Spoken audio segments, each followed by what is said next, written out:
Hello everyone, welcome to the channel. আজকের এই ভিডিওতে তোমাদের এমন কিছু জায়গা ঘুরে দেখাবো যেখানে তোমরা 31 ডিসেম্বর, তার মানে নিউ ইয়ার্স ইভ, আর 1 জানুয়ারি মানে নিউ ইয়ার্স ডে ঘুরতে পারো কলকাতার বুকে। মানে এটা একদম হার্ট অফ দ্য সিটি। তো তোমরা এই ভিডিওটা দেখো আর এনজয় করো। চলো লেটস গো।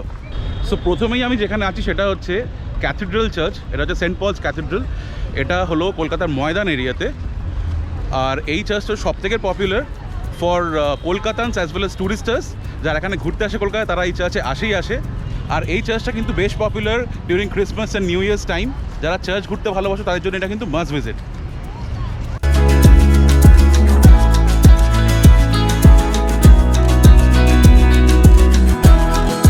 এই ফেস্টিভ্যাল টাইমে চার্চের ক্লোজার টাইমটা একটু এগিয়ে করে দিয়েছে ওরা।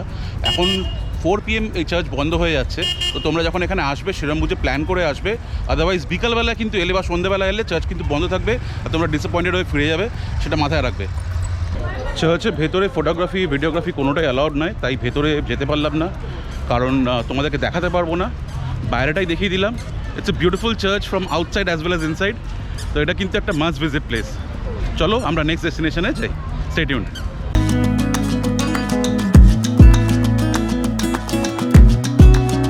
যদি তোমরা সেন্ট পলস ক্যাথিড্রাল চার্চে আসো তাহলে আর একটা বোনাস জায়গা বলে দিচ্ছি। চার্চের ঠিক বাইরে মানে একদম সাইডেই বলা যায়, এখানে বিড়লা প্ল্যানেটোরিয়াম আছে, কলকাতার সেই ফেমাস বিড়লা প্ল্যানেটোরিয়াম। ওইখানে কিন্তু তোমরা যদি চাও ঢুকতে পারো। আমি তোমাদেরকে কারেন্ট শো টাইমগুলো দেখিয়ে দিচ্ছি, পজ করে দেখে নিও।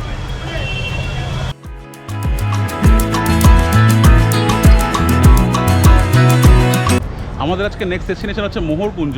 এটা ক্যাথিড্রাল চার্চের ঠিক অপোজিটেই বলা যায়, একদম ওয়াকিং ডিস্টেন্স। মানে আজকে আমি তোমাদের যে যে জায়গাগুলো দেখাবো এটা হচ্ছে in and around park street. যেহেতু পার্ক স্ট্রিট একটা কলকাতার central attraction during this festive season, festive time, তাই জন্য আমি তোমাদের আজকে যে জায়গাগুলো দেখাচ্ছি ওইগুলো সব পার্ক স্ট্রিটের আশেপাশেই আছে, যার ফলে তোমাদেরকে ট্রান্সপোর্ট নিয়ে খুব একটা ভাবতে হবে না। তোমরা একটা জায়গায় নামলেই সবকটা জায়গা পায়ে হেঁটে দেখতে পারবে।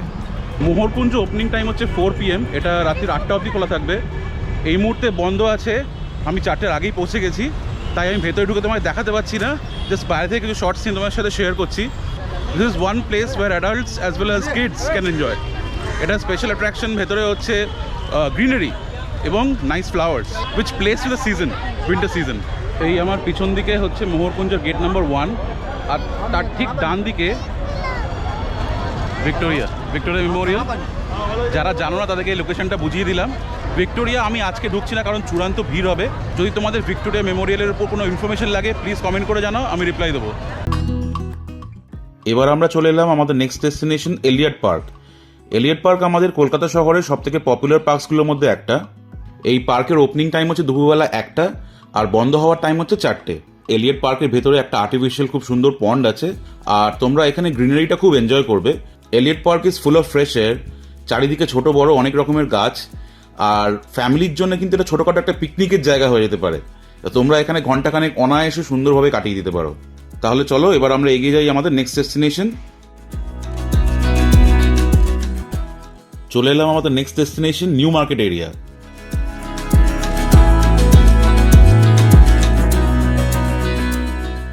নিউ ইয়ার টাইমে আমাদের নিউ মার্কেট এরিয়ার লুকটাই পুরো পাল্টে যায়, full of life, full of people. এই নিউ মার্কেট এরিয়াতে কিন্তু তোমরা প্রচুর স্ট্রিট ফুড অপশন পেয়ে যাবে, স্টার্টিং ফ্রম ভেলপুরি, পাওভাজি, ফুচকা, চানা বাটুরা, মানে what not, you'll get everything here. আর যারা শপোহলিক্স তারা এখানে প্রচুর শপিং অপশন পেয়ে যাবে। এখানে প্রচুর স্ট্রিট ভেন্ডার্স আছে, অনেক দোকানও পেয়ে যাবে।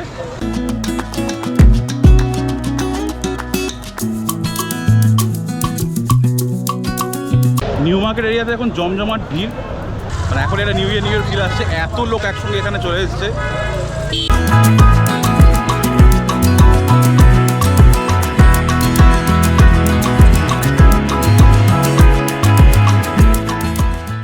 পার্ক স্ট্রিট ফ্লাইওভার কি দারুণভাবে সাজানো হয়েছে। শিয়ালদা হাওড়া দুটো জায়গা থেকেই তোমরা ধর্মতলা আসতে অনেকগুলোই বাস পেয়ে যাবে। হাওড়া থেকে তো এখন মেট্রো কানেকশন হয়ে গেছে। বাকি তোমাদের যদি কোনো প্রশ্ন থাকে তোমাদের নির্দিষ্ট লোকেশন থেকে এই এরিয়ায় কী করে তোমরা পৌঁছবে সে ব্যাপারে, তাহলে কমেন্ট করে জানাও, আমি তোমাদের নিশ্চয়ই হেল্প করে দেবো। বলে রাখি এই নিউ মার্কেট ধর্মতলা এই এরিয়া থেকে পার্ক স্ট্রিট খুব বেশি দূর নয়, it's a walkable distance, less than 1 kilometre. এটা যাওয়ার জন্য দুটো রাস্তা আছে, একটা হচ্ছে জওয়াহরলাল নেহরু রোড, যেটা হচ্ছে মেন রোড, যেটা দিয়ে আমি এখন যাচ্ছি, আর একটা হচ্ছে ওই দিকটা, মানে সেটা হচ্ছে নিউ মার্কেটের পেছন দিকের রাস্তাটা, Mirza Ghalib street, formally free school street. এখন আমরা পার্ক স্ট্রিট এসে গেছি, সেই কলকাতার ফেমাস রাস্তা যেটা কিনা নিউ ইয়ার সেলিব্রেশন, ক্রিসমাস সেলিব্রেশনের জন্য প্রচণ্ড বেশি popular all over the state, all over the country. আমরা যখনই কোনো ভিডিও আপলোড করি তখনই প্রচুর প্রশ্ন, কোয়েরিজ আসে পার্ক স্ট্রিট নিয়ে, লোকের প্রচুর কৌতূহল। পার্ক স্ট্রিট এমন একটা জায়গা যেখানে তোমরা প্রচুর খাওয়ার অপশন পাবে, এখানে প্রচুর নাইট ক্লাবস আছে, পাবস আছে, যার মধ্যে পার্ক হোটেল তো তোমরা সবাই নাম শুনেছো। রেস্টুরেন্টসের মধ্যে তোমরা এখানে কোয়ালিটি পেয়ে যাবে, বারবিকিউ পাবে, মার্কো পোলো আছে, পিটার ক্যাট আছে, মোক্যাম্বো আছে, এই রকম সব ভালো ভালো রেস্টুরেন্টসগুলো তোমরা দেখতে পারো যদি তোমরা খাবার প্ল্যান করো বা ডিনার বা লাঞ্চের প্ল্যান করো এখানে on new years day or 31st December.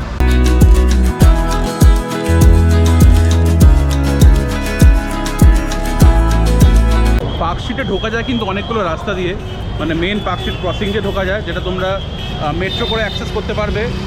In fact ওখানেই বাস স্টপ আছে, যারা পার্ক স্ট্রিট কোনোদিনও আসেনি তাই জন্য বলে রাখি, ওটাই বাস স্টপ যেখানে নামবে বাস থেকে সেখান থেকেই তোমার পার্ক স্ট্রিট লাইটিং শুরু হয়ে যাবে। অল্টারনেটিভ রাস্তা হচ্ছে Camac street, Mirza Ghalib street, park circus সাইডটি তোমরা ঢুকতে পারো। 31st নাইটে যদি কেউ এখানে থাকো তাদের জন্য বলে রাখি, ট্রান্সপোর্ট কিন্তু তোমরা সারা রাত পেয়ে যাবে। কিছু স্পেশাল টাইমিংয়ে মেট্রো দেওয়া হয়েছে লেট নাইট অবধি, যাতে যাত্রীদের যাতায়াত করতে সুবিধা হয় ওই স্পেশাল রাত্রিটা। বন্ধুদের সাথে নিউ ইয়ার্স ইভ বা 1st জানুয়ারি কাটাবার জন্য this is a perfect place in Kolkata. Park স্ট্রিটের যে ভাইবটা আছে, এটা কলকাতা কেন ইন্ডিয়ার কোনো জায়গাতে কিন্তু এরকম নেই। পার্ক স্ট্রিটের এই লাইটিং চলে 1 কিলোমিটার স্ট্রেচ ধরে, একদম পার্ক স্ট্রিট ক্রসিং থেকে সেই অ্যালেন পার্কের শেষ অবধি, মানে অ্যালেন পার্ক ক্রস করে চলে যায়। So it's a huge stretch of beautiful lighting which happens every year during Christmas time and New Year time, আর এটা নিউ ইয়ারের পরেও অবধি থাকবে। সো তোমরা জাস্ট 31st আর 1st জন্য না, তারপরেও কিন্তু এখানে আসতে পারবে আর এনজয় করতে পারবে এই লাইটস। তাহলে চলো আজকের ভিডিও এখানেই শেষ করছি। তোমাদেরকে বেশ কটা জায়গা দেখালাম যেখানে তোমরা নিউ ইয়ার্স ডে বা 31st ডিসেম্বর স্পেন্ড করতে পারো কলকাতাতে। আর যদি কোনো প্রশ্ন থাকে তোমাদের ভিডিও দেখার পরে, প্লিজ কমেন্ট করে জানাবে, I will be more than happy to help you out. তাহলে আজকের ভিডিওটা এখানেই শেষ করছি। Thanks for watching, thanks for your time, wishing everyone a very happy new year. Like the video and share and subscribe to our channel. Peace.